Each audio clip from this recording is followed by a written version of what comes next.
Tonight on Joynews Prime, Parliament resumes for its last meeting of the 7th Parliament with at least 112 members, knowing their days in the House are numbered. No, you can win or lose. I have lost several elections, don't forget. I have lost several elections before. The only difference is that this time I had it and I have lost it. Before I was looking for it and I didn't get it. So I'm comfortable in my skin. But what are the implications for parliamentary business for the next government, considering the governing party may not have the kind of majority it has now? Minority Leader IRENE meanwhile insists the NDC will not accept the results of this year's election because it is fraught with errors.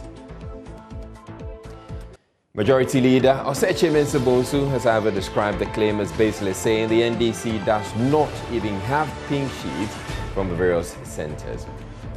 5 supporters of the opposition NDC charged in connection with 2 election-related deaths in the Ododudu constituency. The NDC however insists they are innocent.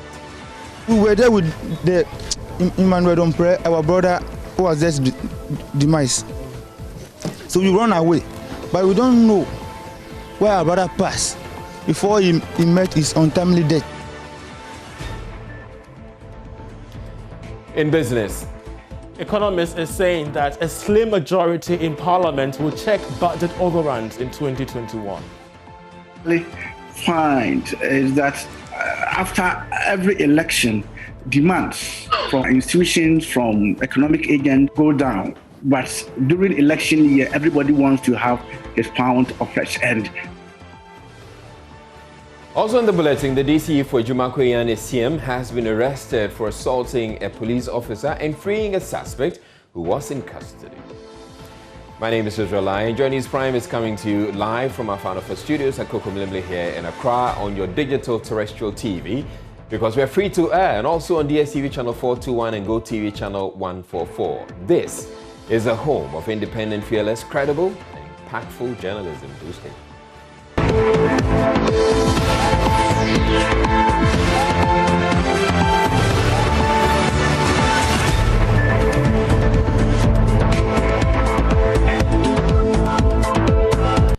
The Ajabeng Magistrate Court has granted bail to some supporters of the opposition NDC who were arrested by the police during the just-ended elections. The supporters, numbering 28, are part of some 52 persons who were initially picked up together with the MP for the area, Nilante Vanderpoy. Research assistant to the MP, Sami Layo, who spoke on behalf of the party, however says the 28 are innocent of the charges leveled against them. We have been in court, and on the day of the election, I think 52 of our men who had come to the party's collation center to submit their pink sheets, and of course others who were there to submit to observe the process, were arrested by the police as a result of the unfortunate incident of shootings by known hoodlums of the NPP. But then unfortunately, our people rather got arrested. We managed to obtain bail for 48 of them, and then later 28 were arraigned before the courts today. That 28, by God's grace, have been granted bail to reappear before the court on the 3rd of February. As it stands now, we believe that every single individual that was arrested at the NDC party's collation center is innocent. Every single of them. Nobody have fired a weapon. No member of our party was seen holding a gun. No member of our party was seen rioting whatsoever.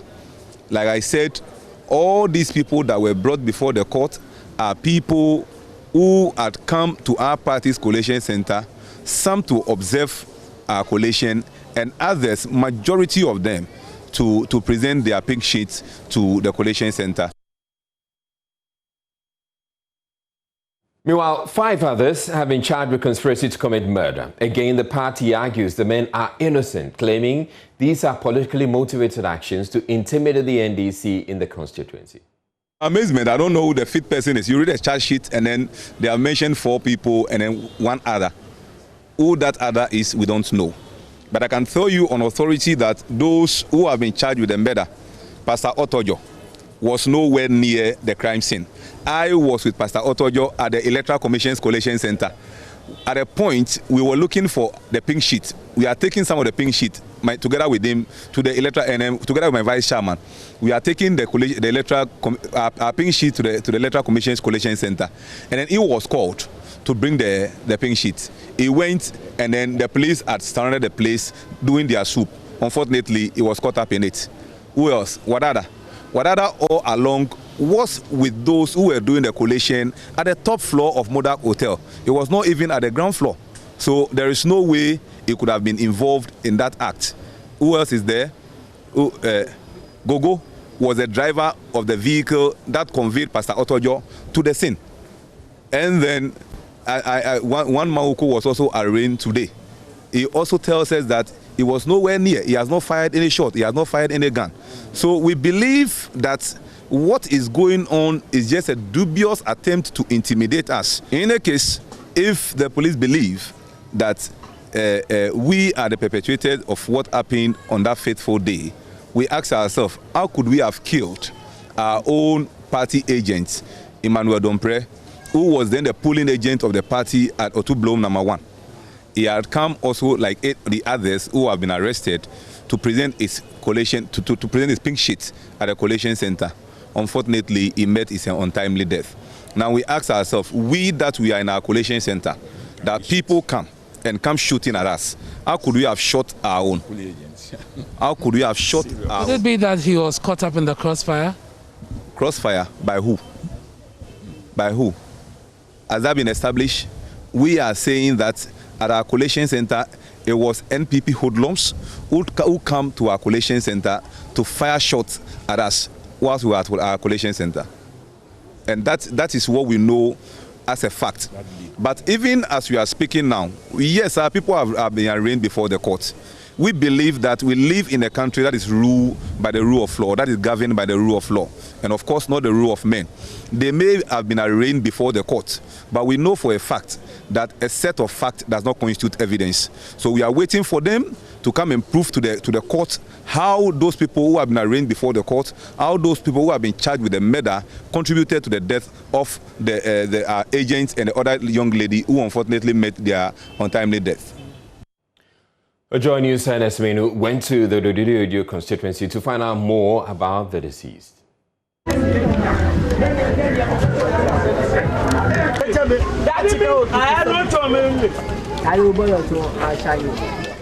So we're here at Abola, a community in the Odododiodo constituency. As you may know, 2 people lost their lives during the elections here. And we're here to find out what exactly happened and also speak to family members of the deceased. As you can see behind me there, that is a banner of one of them, a young man, 36 years old, Emmanuel Dompre, who lost his life. From what we understand, he was an agent for the opposition NDC and lost his life in the process. We'll speak to people who were with him in his last moment. They will tell us exactly what happened. I'm George Sampa. Okay, and you were with him when the incident happened? Right, I'm with him right there. Okay, tell us, so what exactly happened?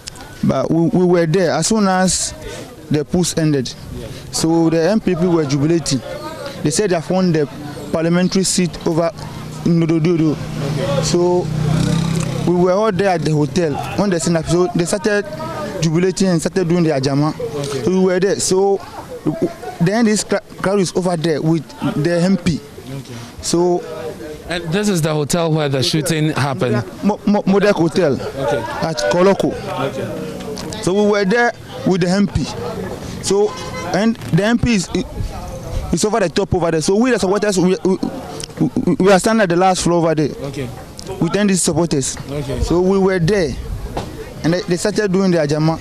So there are people, the MPP people, yeah, they use the jama to pass through the midst of the NDC supporters. Okay. So they were given, they will be given warnings several times. Still, did not stop the jama. Okay. They use jama to come and pass there. Okay. So we were there on the MPP jama. They come along with bottles, plastic, stones, and crates, mineral crates. So we were giving warning. We the supporters over there. We the supporters over there said we were there with some NDC tax. The people who were protecting the MP. So they said we should move away with the supporters. So we don't know. So we were there with the Emmanuel Ompre, our brother who was just demise. So we run away, but we don't know where our brother passed before he met his untimely death. And you were saying that you were also there with tags of the NDC. These are people who are doing exactly what? They are not tags who were using some arms, so they were just there protecting with the supporters of the NDC. What kind of person was he? Oh, he was a cool guy. He was a cool, soft boy. Oh, it's not very that it's not a kind who have some stubborn life. He's a cool boy. He's a cool boy. And what was he doing for a living? Oh, he worked at post office. Let me say that we cannot independently verify some of the claims made, and so we're going to follow up in the constituency. We're going to the police station and also to speak to some of the constituents to establish what the facts are. Well, elsewhere, calm has returned to TECHIMAN, where election-related violence led to some deaths last week. District Police Commander Superintendent George Afare Yeboah, in an exclusive interview with Joynews, disclosed business activities are ongoing as usual. He also explained circumstances leading to the disturbances at the TECHIMAN South Collation Center on Tuesday, saying contrary to earlier reports that 3 people died, there were only 2 deaths. Far from that. Maybe it is their own way of maybe trying to achieve whatever they wanted to achieve. There is no truth. If there is any, our records are there. If anybody is saying that somebody has been shot, somebody has been killed, somebody has been done anything, if the person fails to report, then it is his own problem. But on our records here, the dead during Tuesday's mess at the collation center were 2, and 4 people injured. I heard people saying that there are 9 people, 3 dead and those things. That is what I have said. We are yet to receive any information about that. Superintendent Afare Yeboah assured that enough security measures have been put in place to ensure law and order and caution people who spread fake news. They will be dealt with according to the law. I will only entreat everybody who wishes to do business in TECHIMAN to come and do his business. If the person suspects or sees any suspicious character within his place of business. In another development, Paramount Chief of the TECHIMAN Traditional Area in the Bono East region, AKUFO-ADDO'S, has condemned the shooting incident that led to the death of 2 people at TECHIMAN during the just-ended 2020 general election. He observed that under no circumstance should innocent citizens be killed in the manner it occurred in TECHIMAN.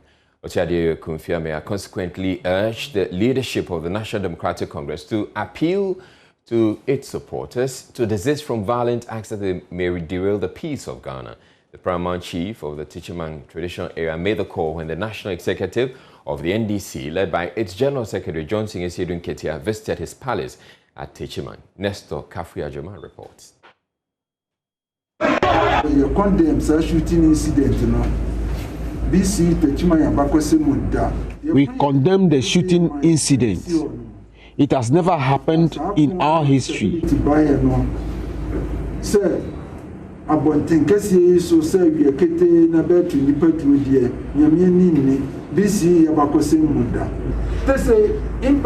Now, an imbalance has been created.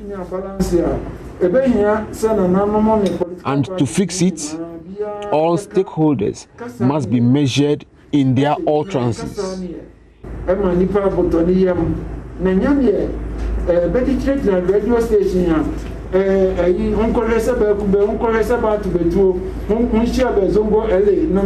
It is not about inciting the teeming youth on radio. Johnson Asiedu Nketia said the NDC is only pushing for the right thing to be done.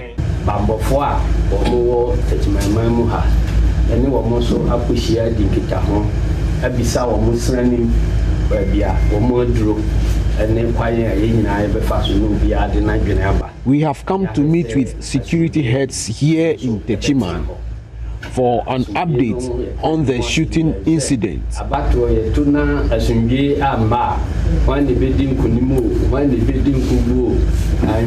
Because if there is no peace after the election, the country will be ungovernable, irrespective of whoever wins.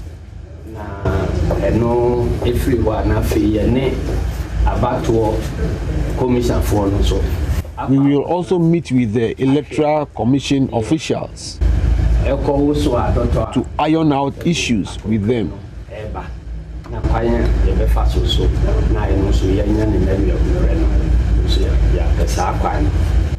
On behalf of the National Democratic Congress and former President Mahama, I wish to express our condolence.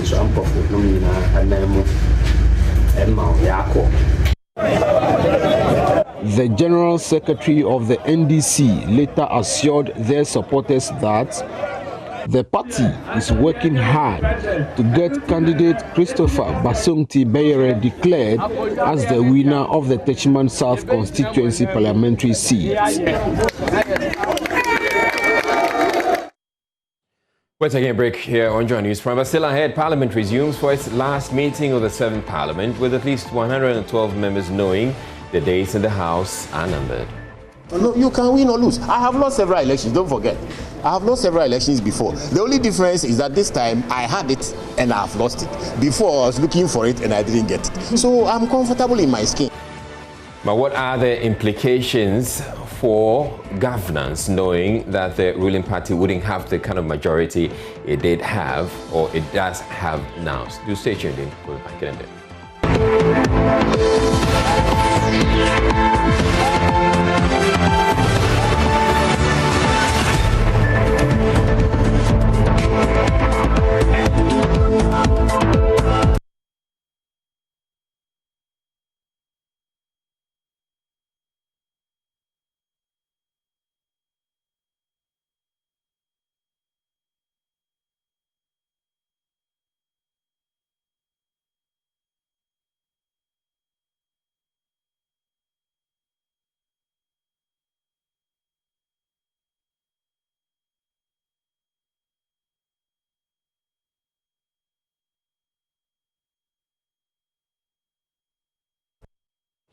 The Central Region Police Command has arrested the DCE for AJUMAKO-ENYAN-ESSIAM Ransford Kwesi Nyako for assaulting a police officer and freeing a suspect in custody. The AJUMAKO DCE is alleged to have driven to the police station in the company of some men and subjected the officer on duty to several slaps. The Regional Police Command says it will ensure the police officer gets justice.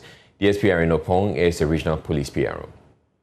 On the 2nd of December 2020, Corporal Frank Mensah was on duty at the Ochesu Police Station Charge Office. And around 9:30 in the evening, a complainant by name Sophia went to the charge office to make a complaint that one Cosmos has assaulted her grandson. The police officer accompanied the complainant and he effected an arrest. The suspect was kept at the counter back at the police station whilst the police officer was taking statements from the parties involved. According to the police officer, he had a call from one Bob who wanted to speak to him, and the phone was brought by another person. On the phone, the said Bob was insulting him, and according to the policeman, it was so irritating that he handed over the phone back to the person who brought it. Some few minutes later, he saw a motorbike, 2 vehicles, including the vehicle of the DCE for AJUMAKO-ENYAN-ESSIAM, in the person of Mr. Ransford Kwesi, who together came with other people to the charge office, and the DCE started slapping him and he pushed him against the charge office counter.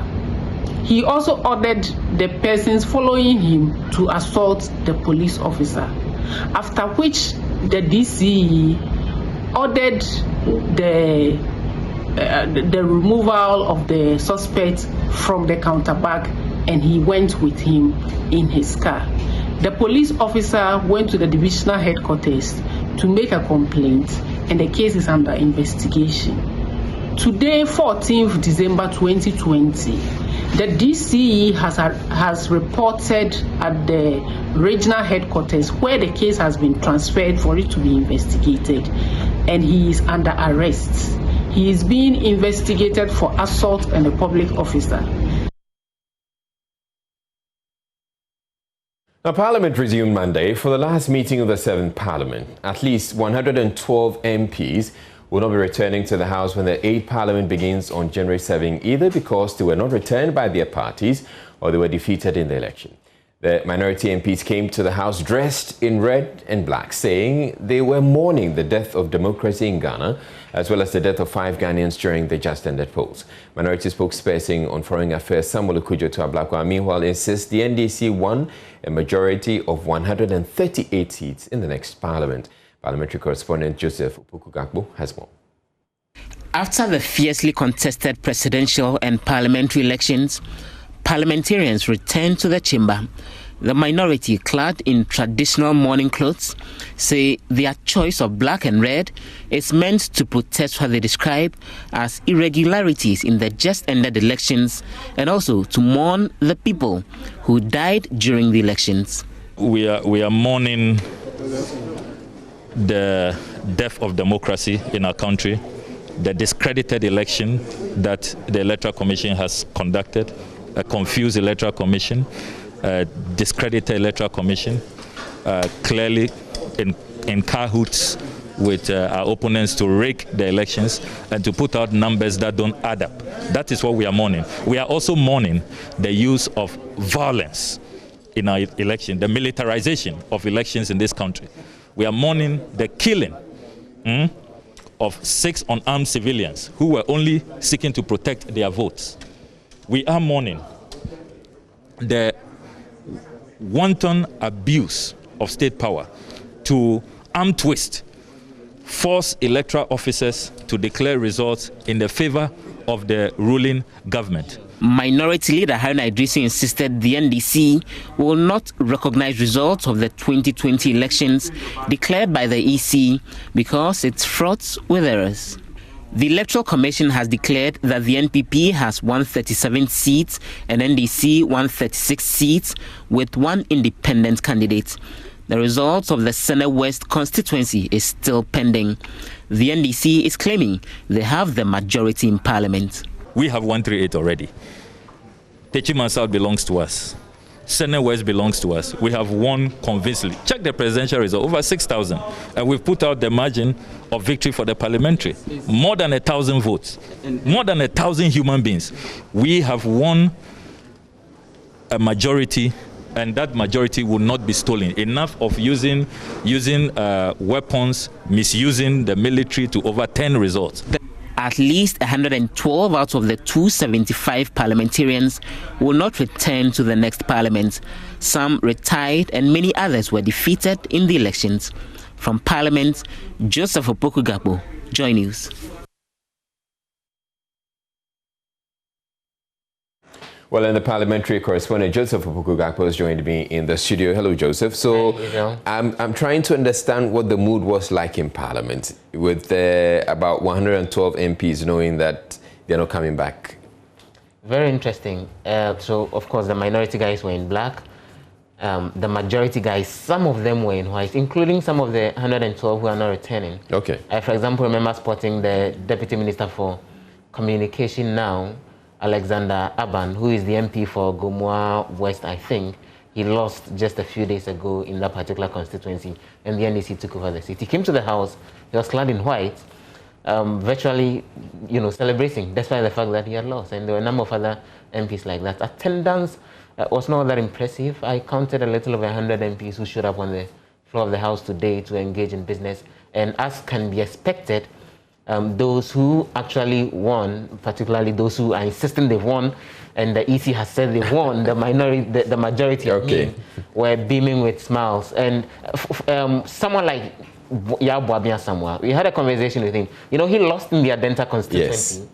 But Nana Danko AKUFO-ADDO won. He's been making the point that Ghanaians have given them a decisive victory.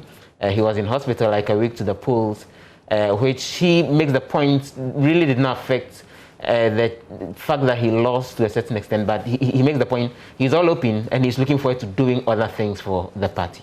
Right. So let's listen to him.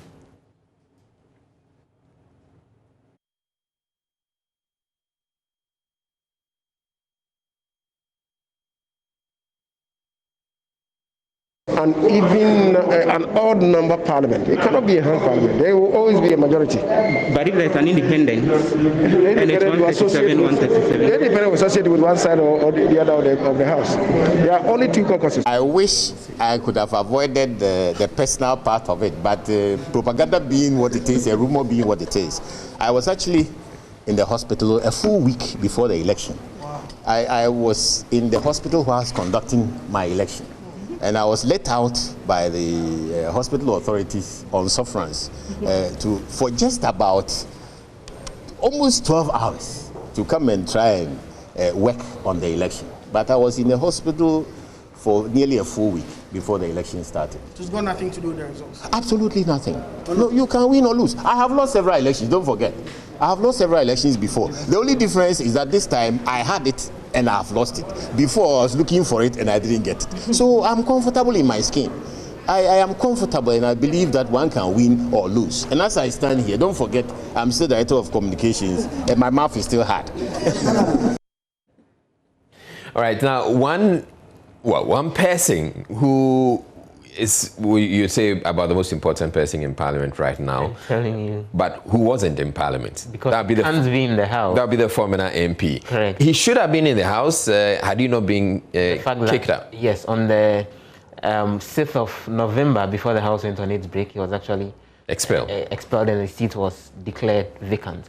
Now the EC has today been reaffirming the figures that the NPP has 137 seats, the NDC has 136. There's an independent candidate, and then the Senate West seat is still outstanding. And from what we are being told, a signal that we had actually picked earlier, which today, well, the majority leader, TECHIMAN, repeated, there are efforts on the part of both sides to negotiate with him to join that side, including the minority trying to get him. All right, so the minority is also putting in a word. That's what we are told, that they reached out to him just about a day or two after we had the election results unfold and it was clear that he was going to be the kingmaker going forward. But generally, Chairman Sabons has been insisting that a hung parliament will not happen. Parliament has an odd number, so definitely the Formina MP would have to decide eventually where he will be. And for him, there will be nothing like a hung parliament to create a situation where it will be difficult running the House and keeping government business going. All right, thank you very much, Joseph Opoku Gakpo. We're taking a break here on Joynews Prime. Up next, we're bringing you business news.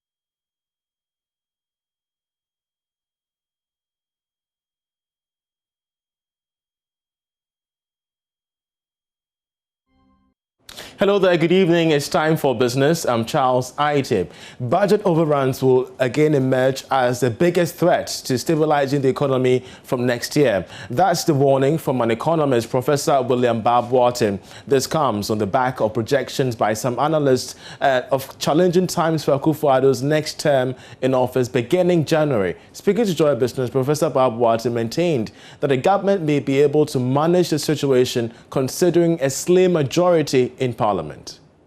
Normally find is that after every election, demands from institutions, from economic agents go down. But during election year, everybody wants to have his pound of flesh. And in that regard, government is compelled to listen and give in to some of these requests. But after the election, you realize that the government tend to have some kind of breathing space and be able to withstand some of these pressures. So I expect that in 2002, the next year and for the next 2 years, government had that kind of bargaining strength than those who are going to demand. And that will not be much of that problem. So I think the kind of demand that we are going to have next year will not be as much as what we have had this year. So it will not be much of a challenge, but the fiscal deficit will still be a problem. I'm still looking at growth, even though we have recovered quite strongly. And I mean, at the beginning of the pandemic, when I looked at it, I thought we will not be affected so much, and eventually we will kind of recover. And now, the fall in inflation to a single digit in November may compel the government to drive down interest rates immediately. The sentiment of many market analysts, as Charles Nixon-Yeboah breaks it all down in this report. Inflation fell to 9.8% last month, indicating that price increment comparative to same period last year was slow. But the good thing is that the reduction in price changes over a period may reinforce the government's desire to push interest rates down. This is part of measures to reduce the domestic cost of borrowing in the midst of financing needs triggered by the coronavirus pandemic. The move could also help reduce cost of credit, though marginally. Presently, treasury bills hover around 14%, but it is necessary for government to push treasury yields down to reduce the country's debt service burden beyond 50% of government revenue next year.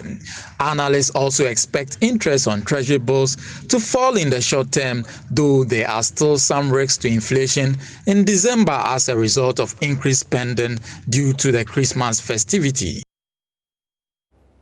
Now, innovation coach and strategist Untitled says technology will be the new face of entrepreneurs in 2021.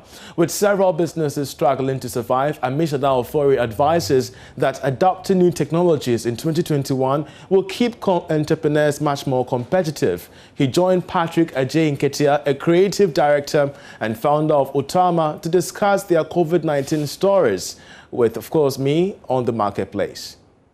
Three of the things that we make sure that our entrepreneurs have in our processes is, first of all, to make sure that they are technically excellent. We say, first of all, be technically excellent. Secondly, we say have the managerial skills to be able to run your startup on a quicker basis.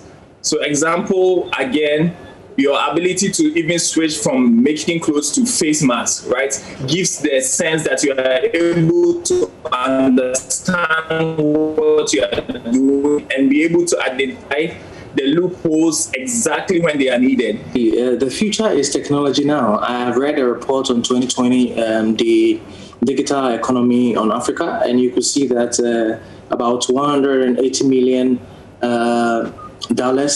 billion dollars coming into Africa. Therefore, it's very important, as he's saying, digitally, we need to run our businesses, our media houses. I've read a lot trying to, because now people are really on the internet, we need to give them content. We need to give them really thought-provoking content that will make them really think about our brands in another form, and also inform them also on the other side. Let's not look into the future, Patrick and Amishadai. I want us to project to the future to have a feel of how our businesses must look like in 2021. I want to start off with you, Amishadai. Where do you see SMEs, entrepreneurs, innovative minds in 2021? Perfect. In 2021, I see a transition, just like Patrick highlighted, especially from a very analog business to having a digital interface to your business. So when we say digitalization, it's basically leveraging technology to be able to now expand your business, right? And that's what I'm expecting a lot of our MSMEs to be able to do in 2021. And we have more on these successful COVID-19 stories tomorrow at 1 p.m. on the Marketplace. Sports is up next.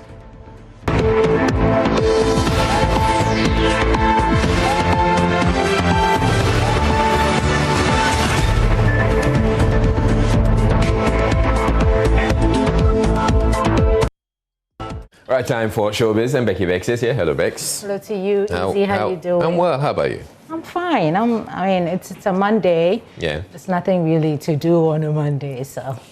We work on a Monday. Yeah, we're here again. But well, the first one. Let's talk about Kofi Kinata's Made in TAADI concert.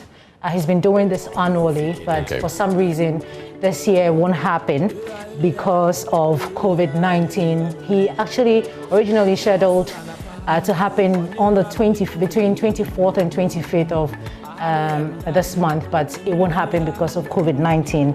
He said that it has been cancelled. He actually posted a statement to that effect. So for the TAADI people, TAADI lovers, Kofi Kinata lovers, we wouldn't have Made in TAADI this year. Hopefully next year things will come so that we can have. Yeah. So basically that's just it. Do you love Kofi Kinata? Any of? Yeah. Which one is yours? One of his very popular one is the Nyamisumpa. Yeah. The other one that he released, so nice. Speaks about. Okay, but if the concert is not happening, we move. Oh yeah, of course. We're moving. So we move to drill music. Have you heard about drill music?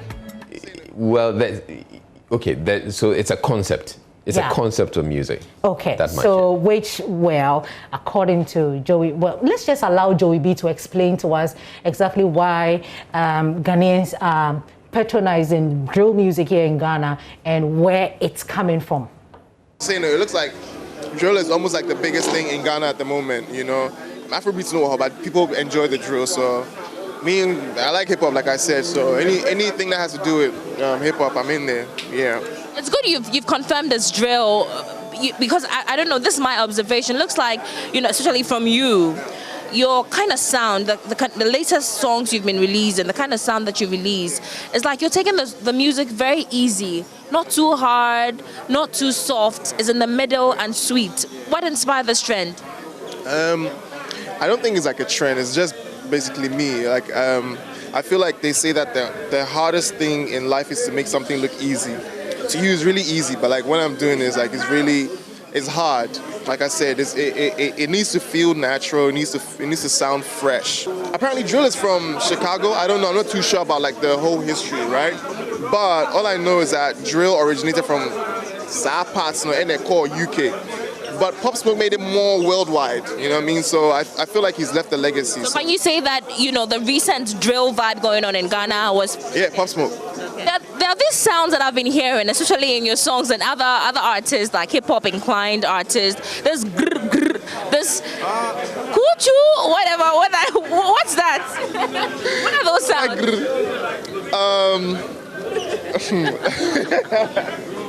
Like... When we say, like, it's the sound of a gun, like, you know what I mean? What is that? Yeah, like... It's a vibe. Yeah, it's like a vibe, like, you know what I mean? Yes.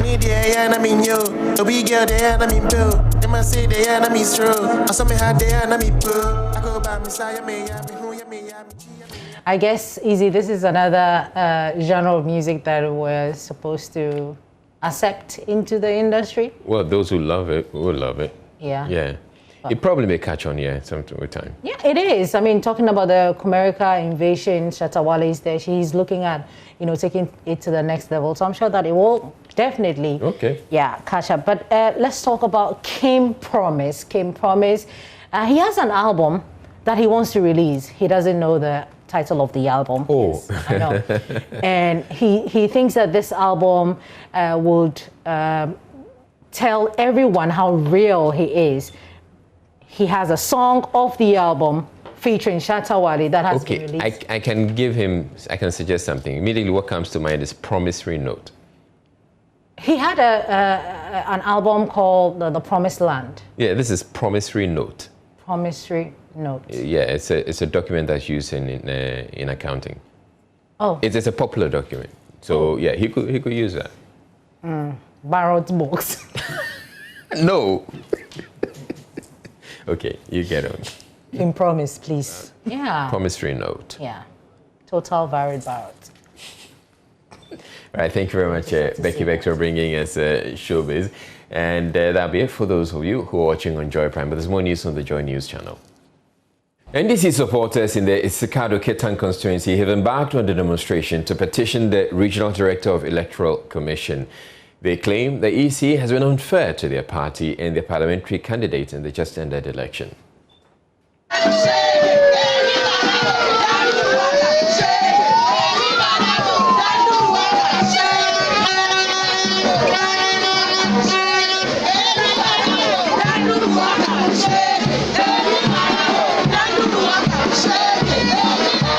Who can I testify to that? Okay. The boxes coming from Pojokron, because you have to pass in front of his house before you get to the collation center. Some of them were being intercepted. So those boxes that came, some of them didn't have any seals and were completely opened. So we argued that we were not going to accept any results coming from those 4 boxes. And we were not going to accept the new box that was coming from Indesia. So those were the issues that we were trying to resolve, when what we saw was that one of the EC officials, the returning officer, sitting at one of the desks with a pink sheet, and he was changing numbers on the face of the pink sheet. Wow. That is when some of our agents really also got upset, and we all rushed up to the table. Okay, so Honorable, on the fact that we did a marvelous job, because a lot of the towns that we won, NDC has never won before. We won in Untitled, we won in Essiem, we won in Trabankpanta, we've never won in Painting before, we've never won in Essiem before, we won Eno, we won Trabewu, we won most of Pojokron, we won Esipon, we won Injesia, we won Membiasam, we won land valuation, we won a European town. Escado, some of the we've never won in Escado before, but I think we got 1 or 2 police stations there. In Cansarodo, we won some of the some of the police stations. When you're a woman, there's a lot of connotations and a lot of personal insults. Some small girl coming from somewhere, she doesn't know the ground, and so I think his people actually misinformed him. And instead of him opening his eyes, or like my Nigerian friends would say, shining his eyes and coming to really look at what was happening on the ground, he also bought into it. So they completely dismissed me. There was insult, there was all kinds of name calling, but I decided to stay focused because I knew coming into the election that I was actually the underdog. Okay. And so since I was the underdog, I had to outperform the person that NPP executives in the Isikado-Ketan constituency have meanwhile dared the NDC to prove the allegations of fraud during the December 7 election at the appropriate quarters. Speaking at a news conference to address what they describe as lies being speculated by members of the NDC, the Isikado-Ketan constituency secretary of the NPP, Thomas Amwa, says their victory was free from any form of rigging. He was quick to add that the NPP won 99 polling stations out of 154 in the constituency. Our attention has been drawn to spurious and baseless allegations of alleged massive fraud by the NDC in the recent parliamentary elections. We had received unconfirmed reports that the NDC was seeking to rig the elections, so we, the NPP, were alert on the D-Day of the election. Voting ended at 5 p.m. with no serious incident being reported by our polling agents at the various police stations. Counting was done at each polling station in the full view of the public, and the results at every polling station was declared at each polling station. After this, the necessary documentation, the big sheet, was duly filed and signed by all the parties present. Our representatives went to the coalition center of the Isika-Doketen constituency, which is at the Methodist Church Brigade Hall in Skado.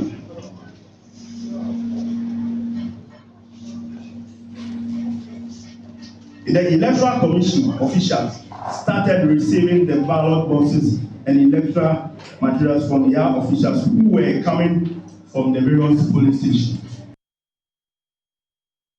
4 journalists were attacked before and during the general elections. This revelation by the GJA, though not the first witnessed in this country, was brutal and should be condemned. President of the association, Afil Moni, says 3 of those attacked are in critical condition and 1 was operated on last week. He's urging media practitioners not to be intimidated over the attacks while asking members to pursue the highest form of circumspection in their work. Our brother, our colleague is out of danger, but he'll be out of work for some time now. And the good news is that the MOU we have signed with SIC, which enjoins the insurance company, provide a cushion, 40,000 cedis work. Under the MOU, I see you will see 40,000 lumps and 3,300 cedis every month, 1 good year.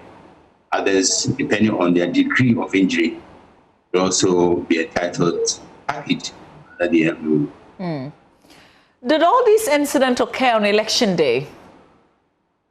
2 on election day, 1 before the election day, and the insurance cover spans 1st November 2020 and 31st January 2021. So any journalist who falls victim to attacks or is injured in 1st November 2020, 31st January 2021, we're entitled to a package at the MOU. Okay, great.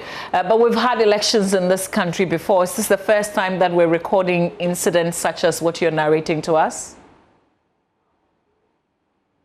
Yes, and on previous occasions, journalists were brutalized, mistreated, but the number and the magnitude of injury are unprecedented. We did anticipate that given the stakes which were incredibly high in the 2020 election, and given the bent by the 2 parties to win power at all costs, we did anticipate that journalists will come under a form of attacks or threats. So we promptly asked the IGP to end a special power of protection to all journalists. That was at a meeting last Friday before election. And of course, he also deserved commendation for sharpening. Now, President AKUFO-ADDO has attended the swearing-in ceremony of Ivorian President Alassane Ouattara. The Ivorian president won a 3rd term in an election that sparked deadly violence across the country and was boycotted by opposition voters. Ouattara received over 90% of the vote, as much as 99% in some of his strongholds. The main opposition candidates, Pascal Affi-N'Guessan and Henry Konan Bedie, encouraged their supporters to boycott the elections. Opposition parties have described Ouattara's 3rd term bid as illegal, as it broke rules on Côte d'Ivoire's term limits. We're taking another break. We'll bring you more business. Do stay tuned.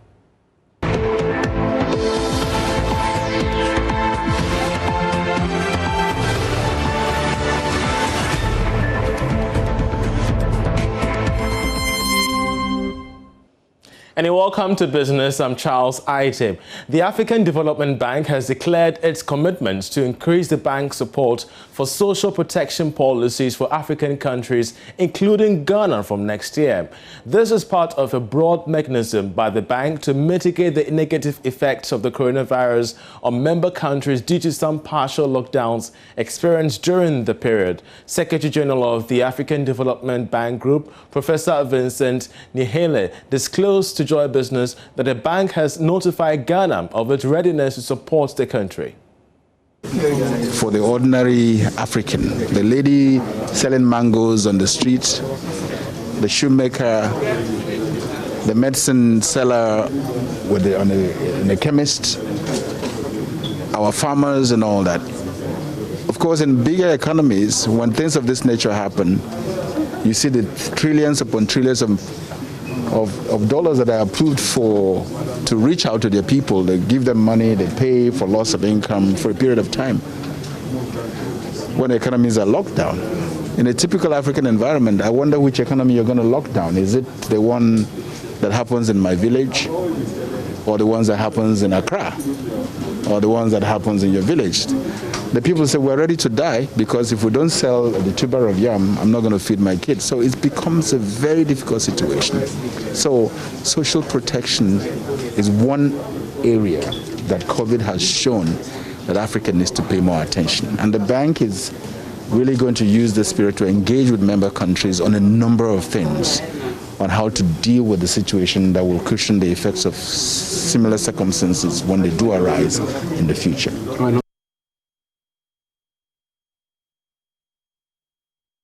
The National Pensions Regulatory Authority is vigorously monitoring all pension trustees to ensure that the first batch of Ghanaian workers who are retiring this year at 60 years under the new Pension Act are not shortchanged, but rather paid promptly, adequately and fairly.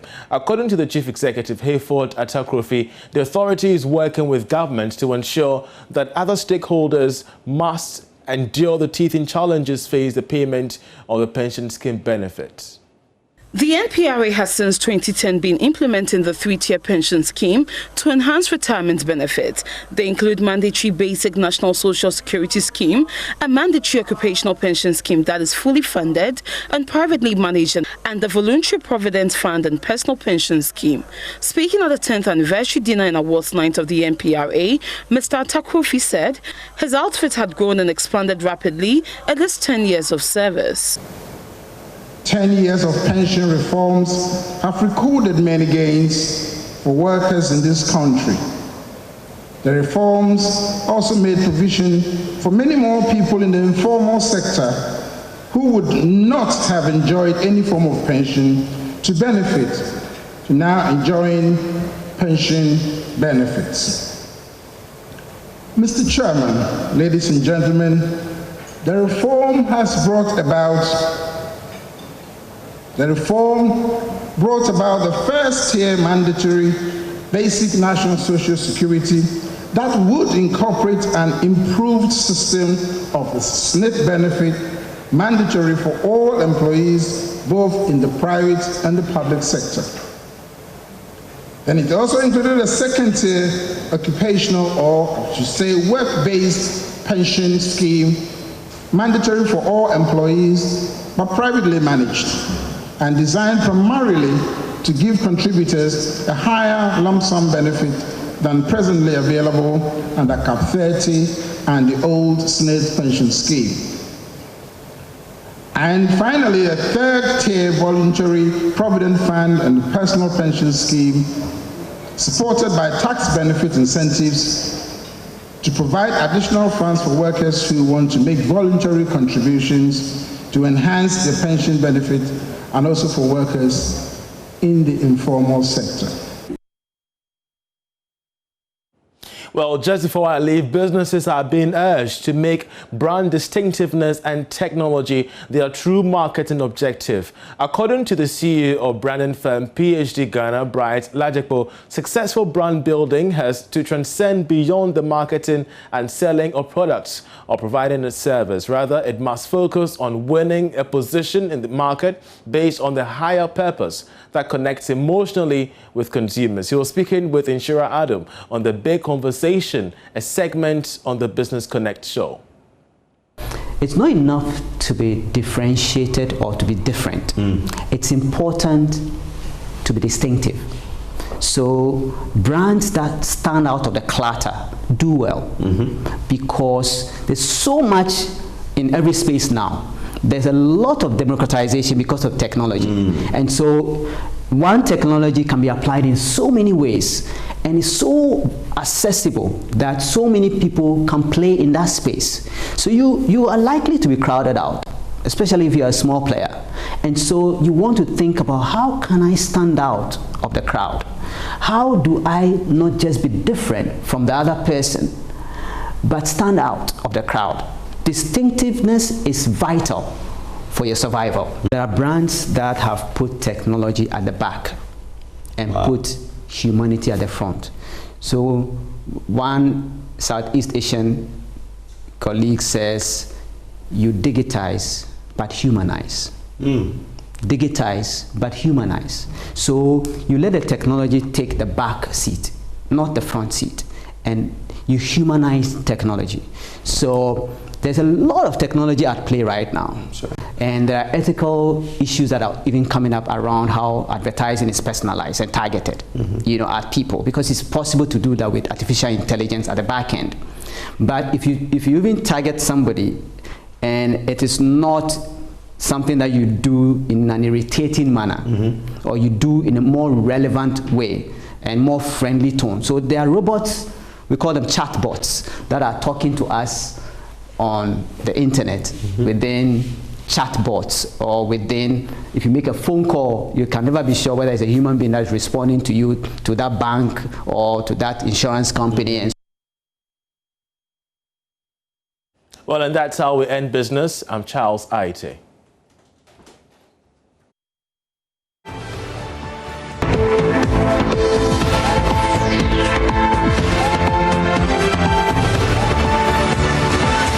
And that'll be all for the bulletin. I'm Israel. Thank you very much for watching. Up next, we bring you a Hotline documentary. Stay tuned in.